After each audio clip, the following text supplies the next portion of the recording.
Hello everyone, my name is Tanaso Chagwanda. I'm a freelance content writer and blogger for RMPublishers. I think that the author's literally essentials is exactly that. It's an essential.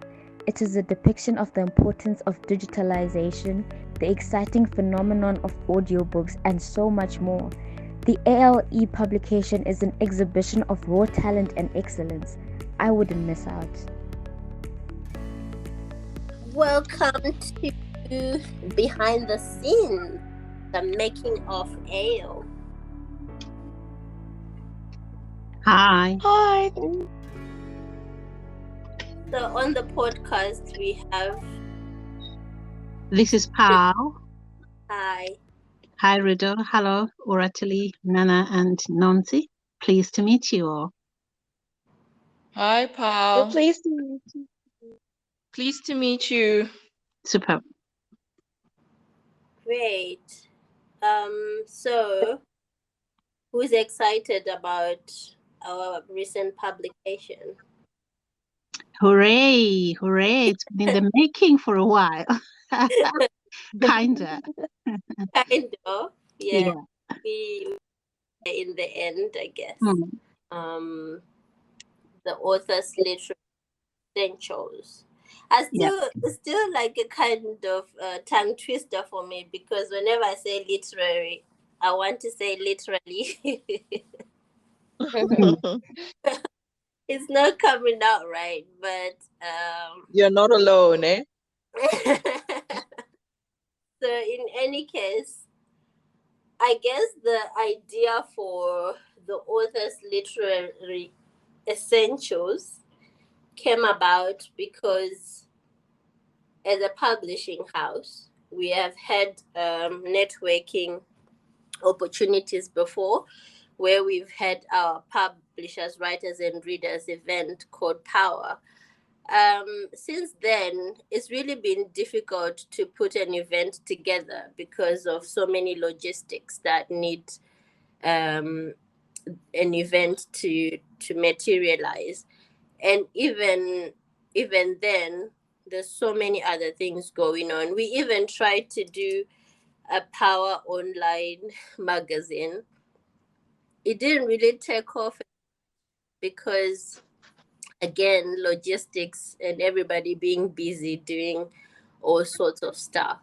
It was very difficult. But then now, because lockdown has taught us so many things, and I guess it's a blessing and it's a curse in a way. But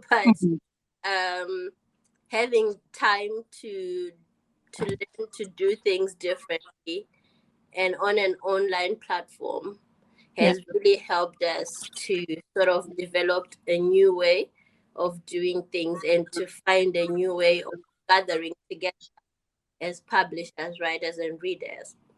And I think that our new publication, Ale, it does that for us. So again,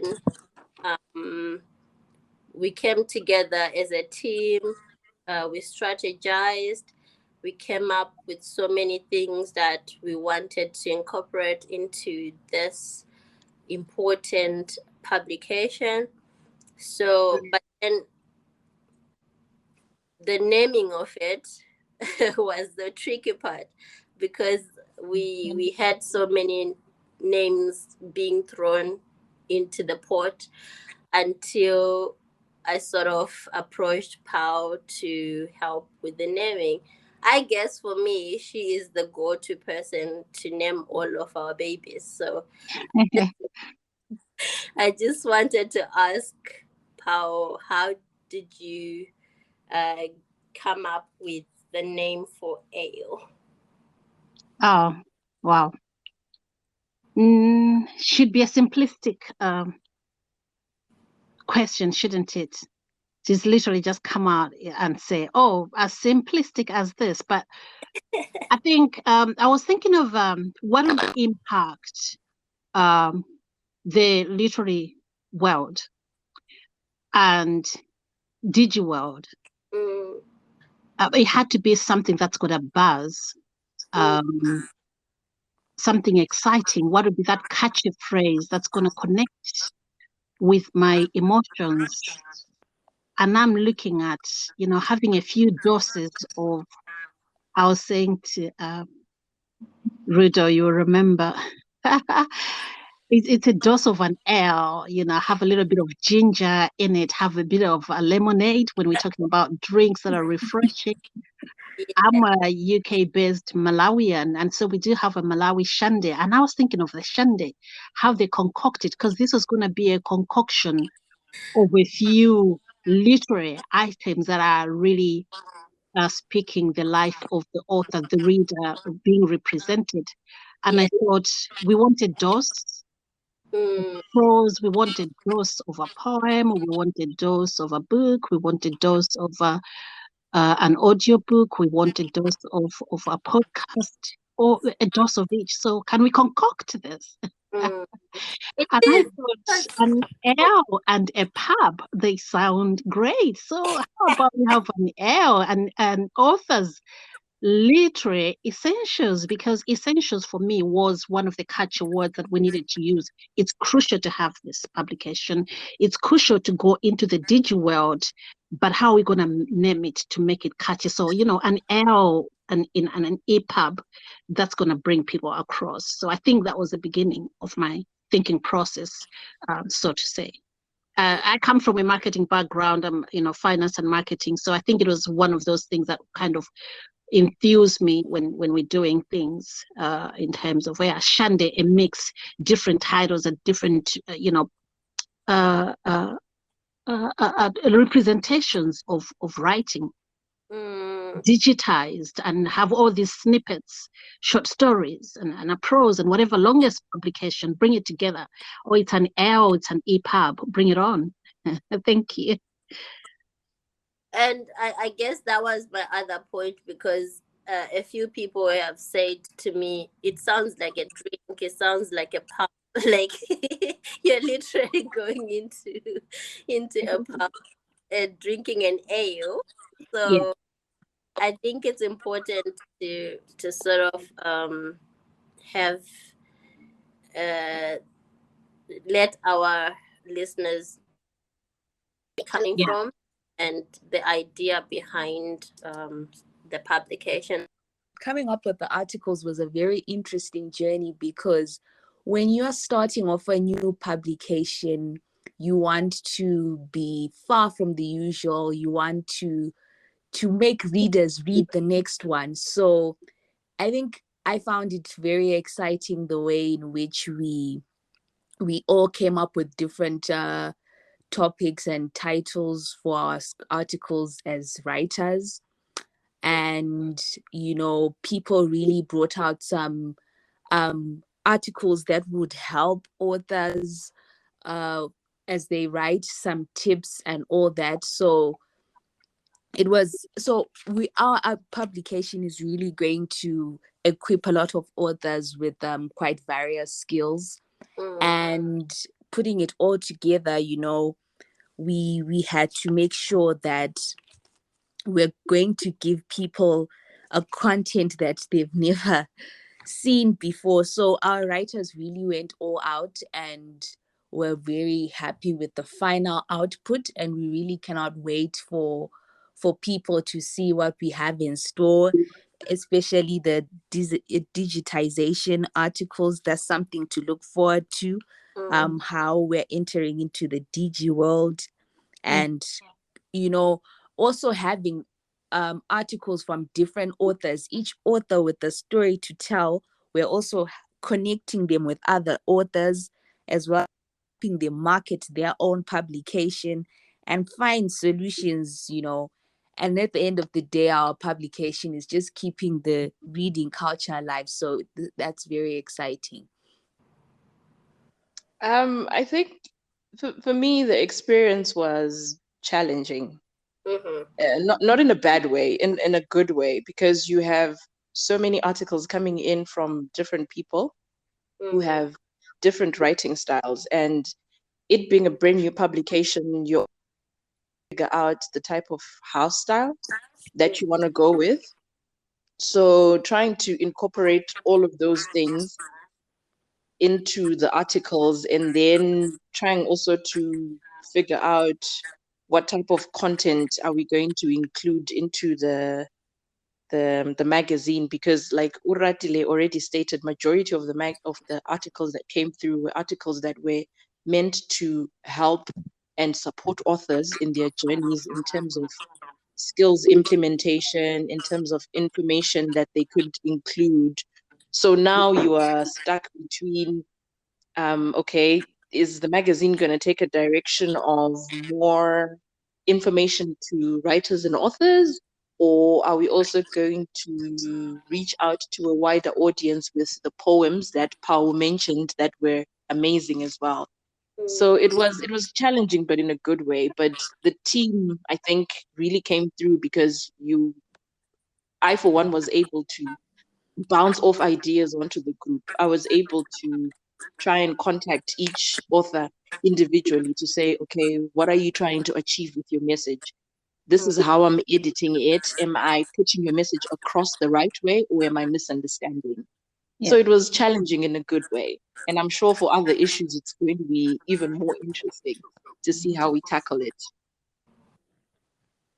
Hi everyone. So for me, it was quite an interesting, because I've always been on the right things and sometimes editing here and there, but this was an experience for me altogether, because I think like what I have already mentioned, the fact that it's a new public, you are trying to figure out what you're trying to figure out, how everyone flows, how people work in their different departments, because you don't want to be putting too much on someone, and at the same time you also want to make sure that things get done and they also get done in time.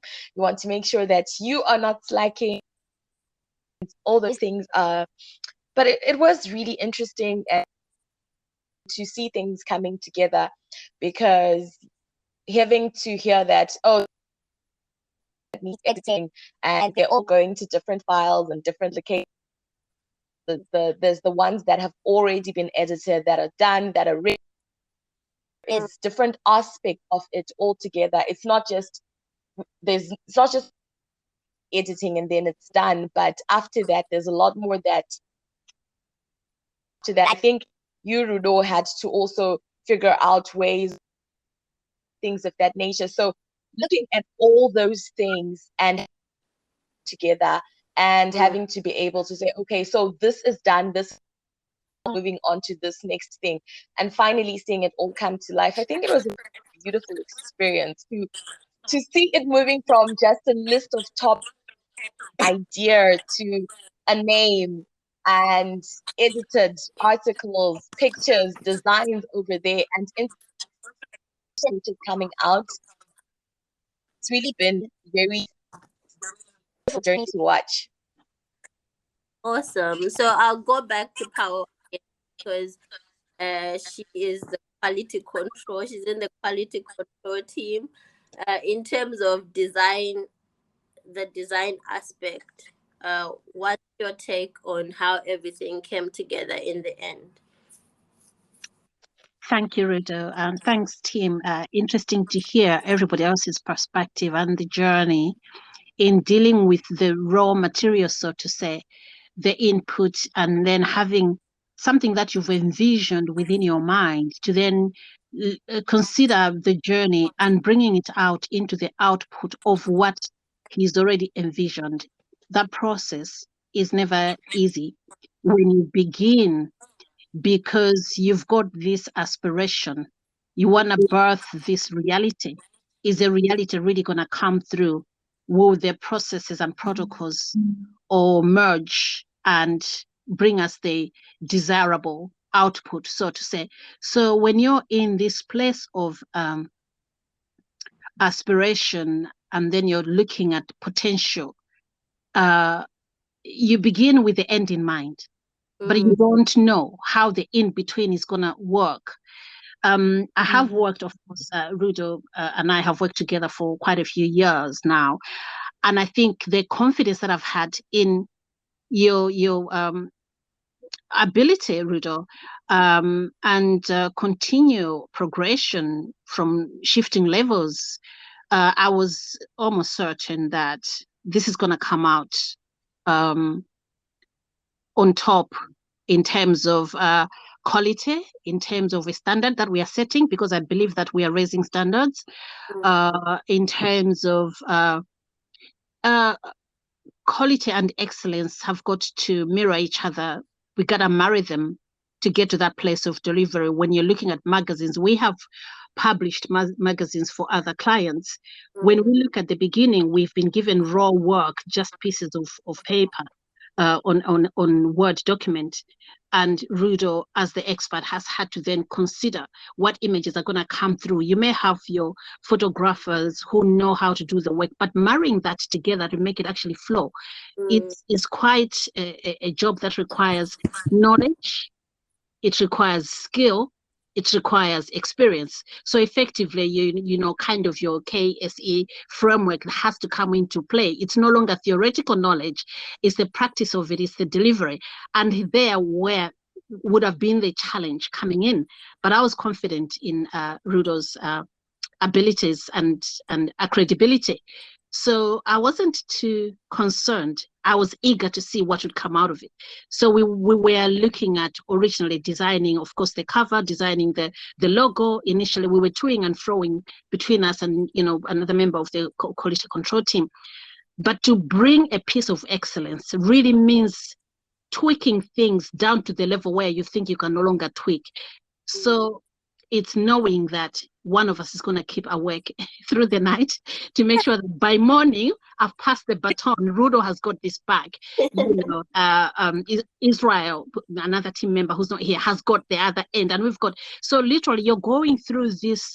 It's a manufacturing process. Yeah. You're almost going through the mill, and the cogs have got to keep running until you get to a place of that looks like we can do with this.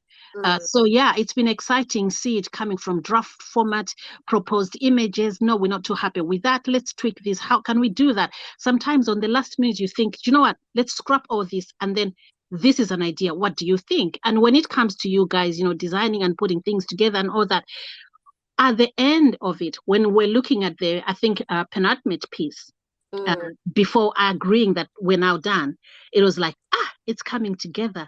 Hooray. So yeah, it's been a journey of I think you're getting into a place of fulfillment. We are still seeing, you know, being in quality control, you're looking at excellence and high standards, and quality has to be optimal.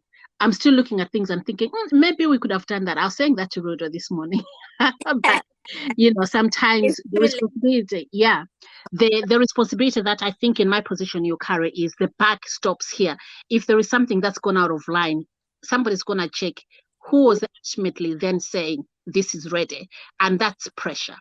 But we work together. I think we work well together, you know, with Rudo for the years. We've noticed that, and skills have, you know, God has raised the standards and enabled us to get into that place. So I think we are seeing God's hand within that as well. Thank you. Thank you, Paul. I'm not going to add anything to that because it literally takes blood, sweat, and tears, guys. It's just one of those things. Like, if anything is not in place for any reason, you're just like, oh my God. But what if you're looking at it from a perspective of the reader as well, and you're thinking, what if they don't get what I'm trying to come out with, or what if this doesn't make any sense? So it's a lot of pressure, but also having people in the team that sort of help with, because the one thing that Paul and Israel said, where you are putting too much stress on yourself because you have been looking at it for a very long time. So now that we have seen it, we can tell you that it's okay. And sometimes it's getting that confirmation that you need to think, okay, I'm doing something. Yeah. I'm getting somewhere with this. So I mean, feedback is always super important. But before I go to the other part that we wanted to talk about, I guess I just need to shout out to the other team members who are not here, because everybody is busy right now putting the last minute things together. It is doing visuals, and I really cannot wait for you guys to see all the visual things that are coming out. I mean, they are really, really good. Vimbai and Anna really, they're interns, and they have really, really rose to the occasion, because each time Namandla and I would think of something, just say, "Oh, let's give it to Vimbai or Anna," and bless them. They've been really good in terms of just writing things down and being available, I guess. And Tafadzwa also is working flat out to help with our website. The website is being changed a little bit, so we hope that by Saturday everybody is gonna be able to really see what we've been working on. And other team members, they are working on other things and may not be available as well to join us. But really, I just wanted to congratulate everybody who's worked on this project and say thank you so much. We have our first AO. Superb. Yay! Yay. Superb. Awesome. So one of the most important things that we've been talking about with this in this publication is the reading culture. Does anybody still go to the library? Yes. No, very few people. Very few people. No, Very few people. do you go to the library? I don't go into the library. I go into, but not the library. I would be lying to say I go into the library. What about you, Paul? I pass through.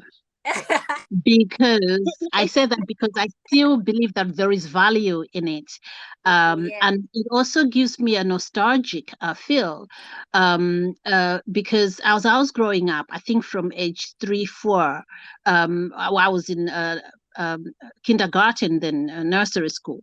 My older siblings used to take us to the library, and we would walk around, look at the books, pick our own, be helped. And as I was progressing into life, by mid-primary school, I think we had a library in our home. My parents had multiples of books, and so I remember picking out the Student's Companion. And literally holding on to it. I never put it back in our home library because I just thought I fell in love with this book. It was teaching me jargon, vocabulary was getting deeper. And my parents always encouraged us to, don't stop reading. And so it gives me that feel, the smell of our home library, the smell of the town library, city library that we went to. So now and again, I walk through the library shelves. I was there perhaps 3 weeks ago in our local library during this season of COVID, just to see what's happening.